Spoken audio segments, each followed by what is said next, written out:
Hi everyone, it's Zach with Deck the Home. Thanks for stopping by. I wanted to share with you a series of tree shorts to kind of highlight some of my trees and decorating that I'm doing this year. And so first up, I wanted to show you my fabulous blue and white tree. This turned out spectacular this year, and I've just been thrilled with it ever since I put it up. So let me talk to you a little bit about the inspiration for this first. So I was flipping through the pages of a Front Gate catalog probably 3 years ago, and they had a blue and white tree, and it was spectacular. But if you've ever looked at a Front Gate catalog, you'll know that the prices can be a bit um, high for things. And so it was kind of out of budget at the time, but I thought, this is a spectacular idea, and I want to execute this. So I started collecting and curating and pulling together ornaments that I thought would look spectacular in our space for a blue and white tree. And I really, really love how this turned out. So the first thing that I found was this beautiful blue ribbon here.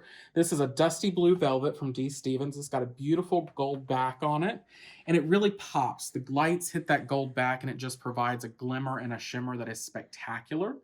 Again, this is beautiful velvet, so it provides a nice kind of flow through the tree. The dusty blue is a nice accent, especially in this room. It picks up on the fabrics and the upholstery and the drapery. It's just the perfect shade of blue. And then I started searching for ornaments to go on this tree.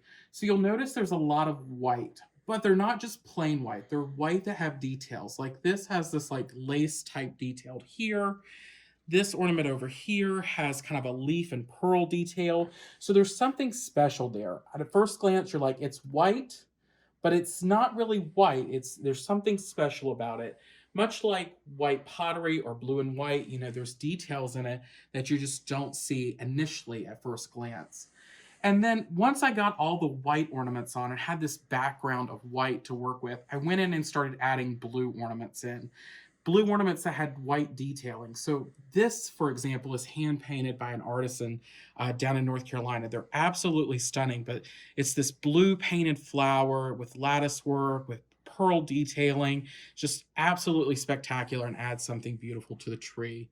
Then, of course, you have this blue ornament here, which is a detail. This is something that I picked up at a box store. It's printed on, but it's still very beautiful and brings in that blue and white detail.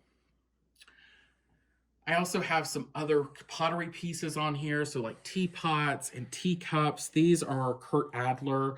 You can find them at a lot of variety of Christmas shops. You can find them online, but they just add something really special to the tree. So there's nutcrackers and trains and deer and teacups and teapots and vases.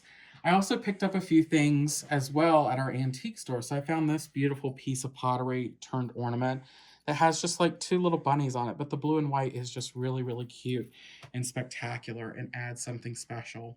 Last year was my first year doing this tree, and I want to tell you, if you're starting a new theme, if you're starting a new tree, don't get discouraged. This tree looked nothing like this last year. In fact, it was mostly balls, solid colored balls, navy, gold, and white. And it was pretty, but it wasn't what I wanted it to be. And what was missing was these finial type ornaments, these ornaments that hang, that have a different shape. And so I've actually picked a lot of these up this year. I've got these beautiful kind of frosted clear glass long finials. I've got this one that has kind of the pearl detailing and lattice work on it. Again, solid white, but that detail is what sets it apart and makes it really, really special. So you'll see those details on there, which are just absolutely gorgeous. And so having different shapes, things that hang down, things that are interesting, really add to your tree. So if you're looking at your tree right now and you're saying, I don't really like the way this looks, stick with it, follow it through. Figure out what it is that you don't like. Is it too many colors? So like, for example, last year I had gold ornaments on this tree. This year I left them off. I thought the gold was a little too much. It took away from the ribbon. So I did away with the gold and I just stuck with white and blue and white ornaments. I think it turned spectacular. Let's talk about this topper a little bit too, because this is different from what I did last year, but I think it turned out spectacular. So in the Front Gate inspiration picture for this tree, they had used white magnolias, which was really, really pretty. But to be honest, I don't use magnolias anywhere else in any of my other Christmas florals or really anywhere else. So the hydrangea was just a more natural pick.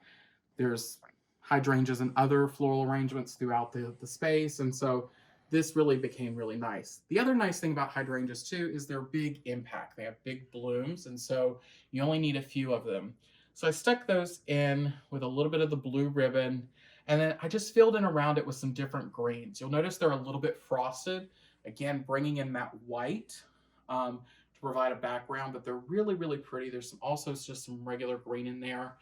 I didn't want a fully flocked look because I think that's a little too heavy on the snow, but just something that's a little bit frosted that feels like maybe that first morning in November when you step outside and the grass is white, but you still see the green coming through. You know what I'm talking about? I think it's really spectacular. So I just love how this tree turned out this year, and I wanted to share it with you all. So this, again, is the first of several tree shorts that I'm going to be doing just to highlight some of the aspects of my various trees that I'm putting up for you all this year. So I hope you enjoyed this video.